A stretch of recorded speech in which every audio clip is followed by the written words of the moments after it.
for that generous introduction.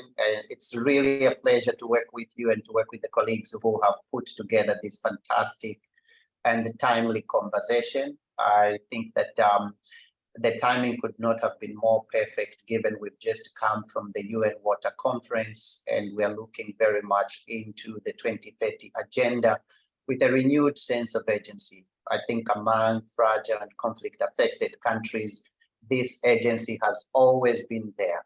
They live with the challenge of having to deliver water and sanitation in extremely difficult circumstances, faced with danger and other risks, including risks of continuing accessing water and sanitation that is of questionable quality and that might lead to additional health challenges.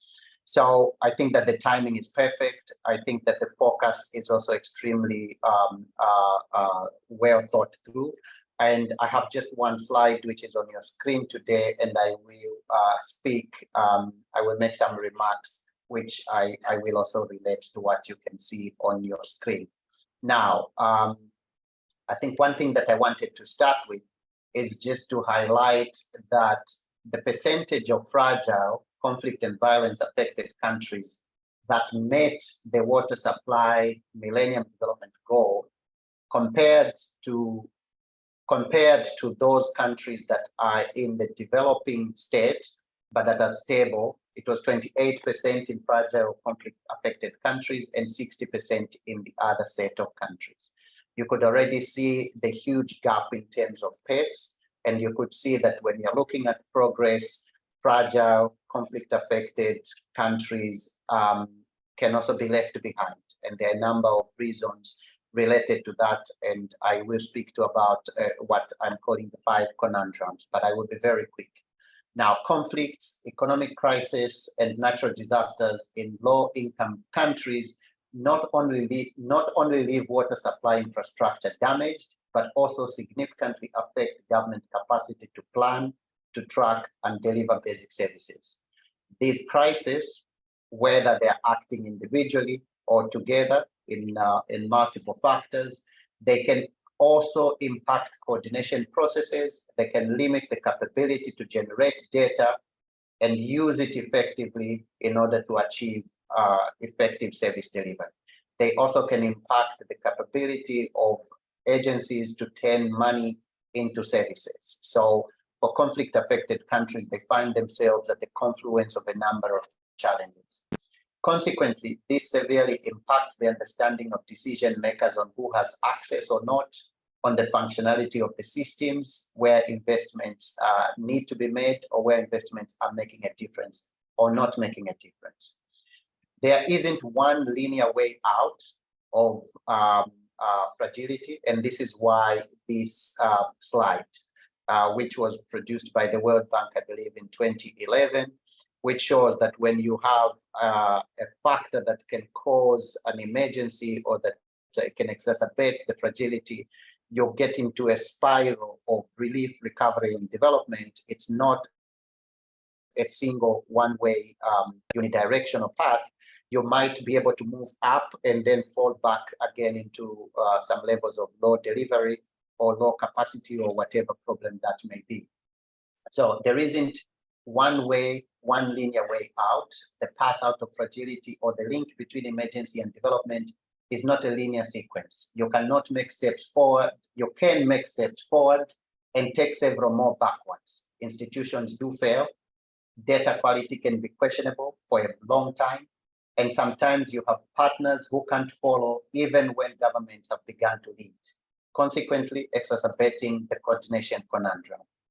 And yet, to effectively communicate the benefits of stability or the peace dividend in the case of conflict-related fragility situations, or just to plan your interventions, you need data and evidence that can be used for decision-making. This data and evidence can also be used to generate interest and support from both internal and external decision makers. One Minister of Finance told sector stakeholders, by sector I mean stakeholders working in water, sanitation, and hygiene. So a finance minister told sector stakeholders in a country in Africa, which I will not mention, the finance minister basically said, no data, no money. And this was after the finance minister had just increased the budget for the water sector. So it was coming at the right time, but it was also stressing the point that you need to provide the data for there to also, for us as the Ministry of Finance to gain better visibility in terms of the results that you're getting, but also for us to be able to better communicate the benefits that we're seeing in other parts of the economy. This is powerful because it points to the fact that even finance ministers base their decisions on what we are measuring, how we are doing it, and what results we are getting. So sometimes we're not measuring not just from for our own benefits, and data is not good just for data's sake. It is good for different other purposes.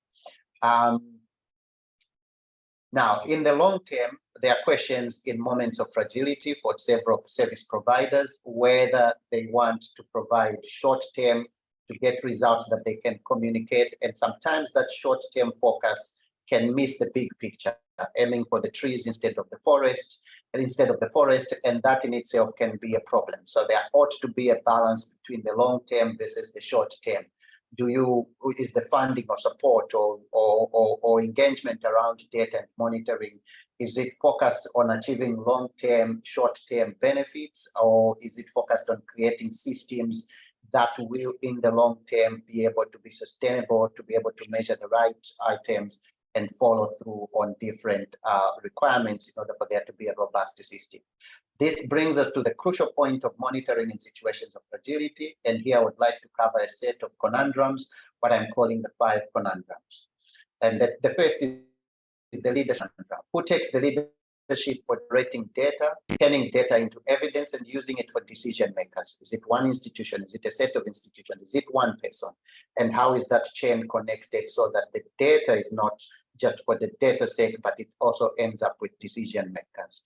Now, there cannot be a one single response for different contexts. I think the point is that leadership is a crucial part, especially even including political leadership, because that's where decisions need to be made also regarding financing, regarding resource allocation, and regarding addressing targeting to deal with the leave no one behind. There's also the data and results conundrum itself. What is the quality of the data that is being measured?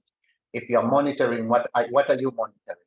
Where, how, and how are you using this data for generating reports that can effectively communicate results? So there's a very strong link between the data and results itself that we need to be able to, we need to have the leadership, but we also need to connect the data to the results overall that we're seeing. The capacity conundrum, which is gathering, collecting, and using data effectively, does not just happen in a vacuum. It requires capacity for this to be effectively done. Sometimes the quick shift to newer tools that might be shiny, it may not be the first or best response, but it may also be a response. It doesn't mean that it's not the response. It just means that it needs to be planned well in terms of what capacities are required in order to use the right tools in different contexts.